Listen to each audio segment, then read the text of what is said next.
مرحبا يا رمضان مرحبا يا رمضان مرحبا يا رمضان مرحبا يا رمضان. Bismillahirrahmanirrahim. Assalamualaikum warahmatullahi wabarakatuh.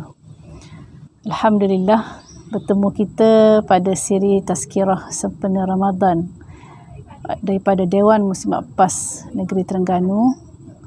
Untuk kita siri menghayati hari-hari Ramadan yang kita lalui sekarang, supaya kita dapat merebut sebaiknya peluang, keberkatan, ganjaran yang disediakan oleh Allah Subhanahu Wa Taala kepada kita.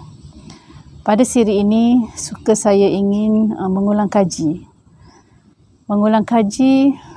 khutbah Rasulullah sallallahu alaihi wasallam yang dikhutbahkan oleh Rasulullah sebelum menjelangnya Ramadan.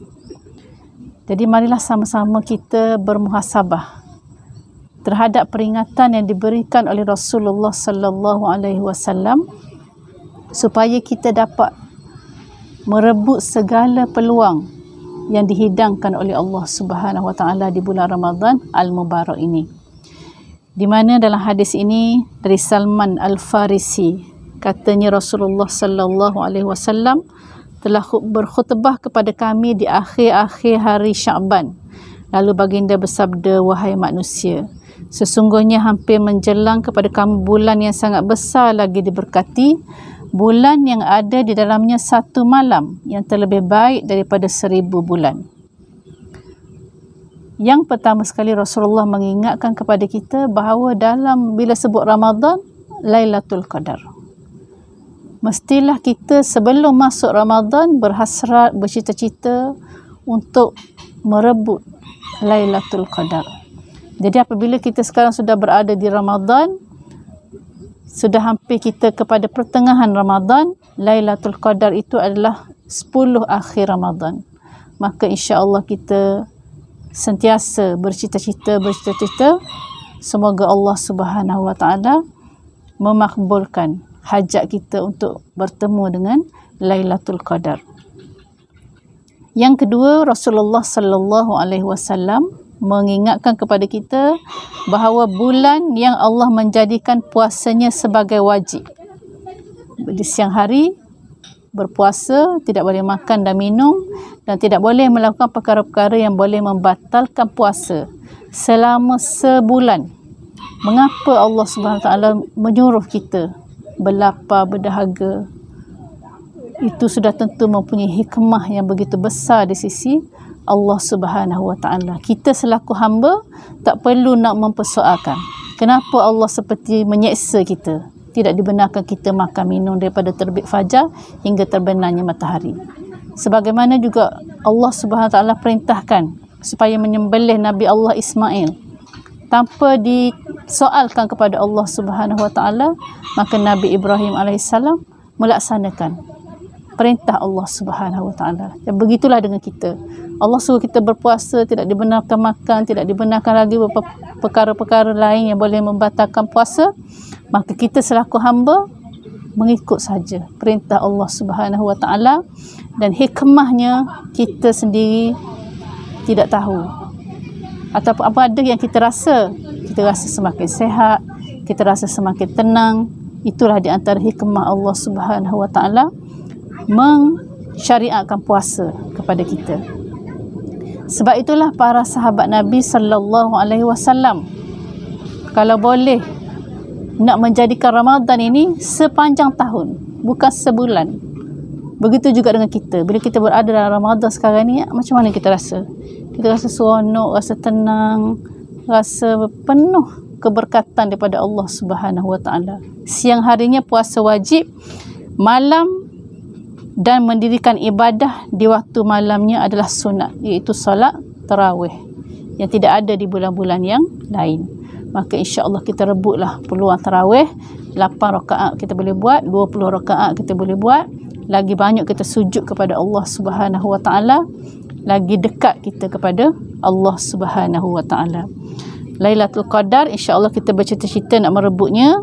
Kemudian kita berpuasa di siang hari dengan penuh ketaatan kepada Allah Di waktu malam kita solat tarawih. Pastikan kita dan keluarga kita solat tarawih tanpa kita tinggalkan satu malam pun. Dan seterusnya Rasulullah sallallahu alaihi wasallam mengingatkan lagi bahawa Ramadan ini adalah bulan kesabaran. Banyak kita kena sabar. Mungkin kita rasa tidak selesa, lapar, panas, penat dan sebagainya, ataupun ujian-ujian daripada orang lain kepada kita. Berbagai-bagai ujian yang mungkin datang daripada luar, maka Rasulullah sallallahu alaihi wasallam mengingatkan kepada kita bahawa bersabar di bulan Ramadan ini, dan balasan kepada sabar itu adalah syurga Allah. Syurga Allah, balasan kepada sabar. Seterusnya Rasulullah sallallahu alaihi wasallam mengingatkan lagi bahawa Ramadan ini adalah bulan bertimbang rasa. Bertimbang rasa, bulan ditambahkan rezeki orang-orang beriman kepadanya.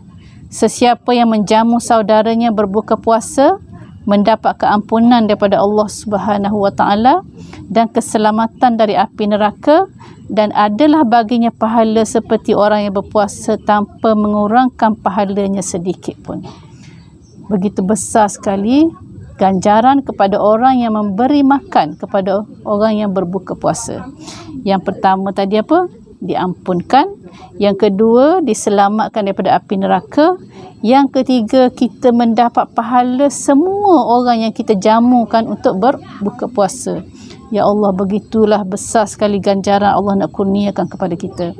Jadi insya-Allah ada lagi peluang di Ramadan pada kali ini. Kita carilah peluang-peluang untuk memberi makan kepada orang berbuka puasa. Sama ada kita memberi air sahaja pun tak apa. Kita beli air kotak, air dalam botol, jus ke apa, kita hadiahkan, sedekahkan supaya orang berbuka puasa. Selain daripada itu, lalu sahabat bertanya, wahai Rasulullah, bukankah semua dari kalangan kami dapat menyediakan makanan untuk orang berpuasa? Maka Rasulullah sallallahu alaihi wasallam menyatakan bahawa diberi pahala ini kepada siapa yang menjamu saudaranya berbuka puasa walaupun dengan sebiji tamar ataupun seteguk air ataupun seteguk susu. Seterusnya Rasulullah mengingatkan kepada kita bahawa Ramadan adalah bulan permulaannya rahmat, pertengahannya keampunan, dan akhirnya diselamatkan daripada api neraka Allah. Maka berbanyak-banyaklah kamu melakukan 4 perkara pada bulan Ramadan ini. 2 perkara untuk kamu mendapat keredaan Tuhan kamu, dan 2 perkara yang kamu sangat berhajat kepadanya. Adapun 2 perkara yang kamu mendapat keredaan Allah dengan keduanya, iaitu kamu mengaku dengan yakin bahawa tiada Tuhan yang sebenar melainkan Allah, dan kamu beristighfar memohon ampun kepadanya. Adapun 2 perkara yang kamu sangat berhajat kepadanya, iaitu kamu memohon kepada Allah syurga dan berlindung dengannya daripada api neraka. Sesiapa yang memberi minum orang yang berpuasa, maka Allah memberi minum kepadanya daripada air kolamku yang 1 teguk, yang tidak akan dahaga sehingga dia masuk ke dalam syurga. Jadi begitu besar sekali peluang yang diberikan kepada kita di bulan Ramadan ini. Mudah-mudahan kita menjadi hamba Allah Subhanahu wa taala yang menjalani ibadah puasa ini dengan penuh keimanan dan ketakwaan kepada Allah Subhanahu wa taala. Selamat berpuasa. Semoga kita akan mendapat kemenangan di dunia dan di akhirat. Aku qauli hadza wa astaghfirullahal azim li wa lakum. Wassalamualaikum warahmatullahi wabarakatuh. مرحبا يا رمضان مرحبا يا رمضان مرحبا يا رمضان رمضان تيبا رمضان تيبا رمضان تيبا مرحبا يا رمضان